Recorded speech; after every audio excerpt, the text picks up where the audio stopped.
ధారుణీభరగుర కార్యయుక్తుడయి పన్నగముఖ్యుల పొత్తువాసి చిచ్చర తనయంత నుండి మదిచేర్చి తలంపడ యొక్కనాడు దుర్భరతర దందకు దందశూకకుల భావి భయ ప్రవిఘాత కృత్యముల్. ఆదిశేషుడు బ్రహ్మగారి దగ్గర వరం పొందాడు. హాయిగా సంతోషంగా భూమిని మోస్తూ ఆయన ఆజ్ఞ ఔదల దాలుస్తూ ఉండిపోయాడు. యువతల నా సోదరులకు వచ్చేటటువంటి కష్టం గురించి ఆయన ఆలోచించట్లేదు. ఏదో ఒకనాడు మొదలు పెట్టేస్తాడు జనమేజయుడు సర్పయాగాన్ని. ఇవాళ కాకపోతే రేపు, రేపు కాకపోతే ఎల్లుండి. ఎప్పుడంటే కృతయుగంలో ఇచ్చింది ఆవిడ శాపం. ఎప్పుడు చేశాడు యజ్ఞం? కలియుగ ప్రారంభంలో చేశాడు.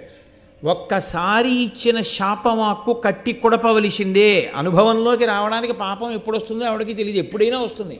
యుగాలు మారిపోయినా జీవుడి ఖాతాలో పడిపోయింది ఉండిపోతుంది అంతే. అదే పోవడం అన్నదేం ఉండదు, వచ్చి తీరుతుంది ఆపద రూపంలో. వీళ్ళు పట్టించుకోవట్లేదు, ఎప్పుడు వస్తుందో తెలియదు. కాబట్టి ఎప్పుడు సర్పయాగం జరుగుతుందో, ఎప్పుడు సర్పయాగంలో వీడు పడిపోతాడో నాకు అర్థం కావట్లేదు. పైగా జనమేజయుడన్న పేరుతో ఉన్నవాడు ఒక్క ఈ జనమేజయుడే అని మీరు అనుకోకండి. భారతంలో 90 జనమేజయులు ఉన్నారు. ఒక్క జనమేజయుడన్న పేరుతో 9 మంది వ్యక్తులు ఉన్నారు. 9 సార్లు వస్తారు జనమేజయులు. అందులో చిట్ట చివరి 9వ జనమేజయుడు ఈ జనమేజయుడు. కాబట్టి జనమేజయుడు సర్పయాగం చేయడం అంటే జనమేజయుడు అన్న పేరున్నవాడు ఏ కారణానికి ఎప్పుడు ఏం చేస్తాడో వాళ్ళు వస్తూనే ఉంటారు. పురువంశ ప్రారంభం నుంచి వచ్చారు వాళ్ళు.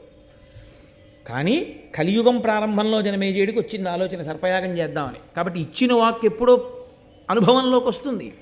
వీళ్ళు పట్టించుకోవట్లేదు. అవతల ఆదిశేషుడు పట్టించుకోడు. వీళ్ళందరూ ఎప్పుడు చచ్చిపోతారో అని నాకు బెంగగా ఉంది అని వాసుకి ఏడుస్తున్నాడు. ఐరావతాదులు అని ఆ జాతి పావులన్నింటినీ పిలిచి ఆయన తన బాధ వ్యక్తం చేస్తున్నాడు. వ్యక్తం చేస్తుంటే వీళ్ళు దుందుడుకు స్వభావం, అందుకే క్రూరులు అన్నాడు బ్రహ్మగారు. దుష్టమైన రూపమున్న వాళ్ళు, క్రూరమైన మనసున్న వాళ్ళు, భూమికి భారమైన వాళ్ళు, వీళ్ళు చచ్చిపోతే నష్టం లేదు అన్నాడు ఆయన. వాళ్ళకి ఎంత మంచి మాట చెప్పినా తలకెక్కదు. తలకెక్కకపోవడమే అన్నిటికన్నా అత్యంత ప్రమాదకరమైన విషయం. భూమికి భారం ఎప్పుడవుతాడంటే తనకి తెలియకపోవడం ఎన్నడూ తప్పు కాదు.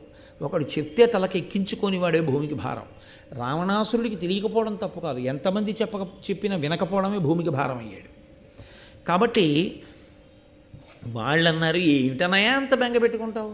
జనమేజయుడు యాగం చేస్తే యాగం చేసేవాడు ఆయనే. నేటి పాడు చేయడం మనకి రాదా? బోల్డ్ మార్గాలని యాగం పాడు చేసేయడానికి. జనమేజయుని చేయు సర్పయాగమునకు విఘ్నమందరము కావింతుము, అతడు ధర్మార్థి కావున దారుణీసురలమై అడుగదము ఇదియు చేయకుమనియును. కొందరమతనికి కూర్చు మంత్రులమునై ఈ క్రతుక్రియ చేసి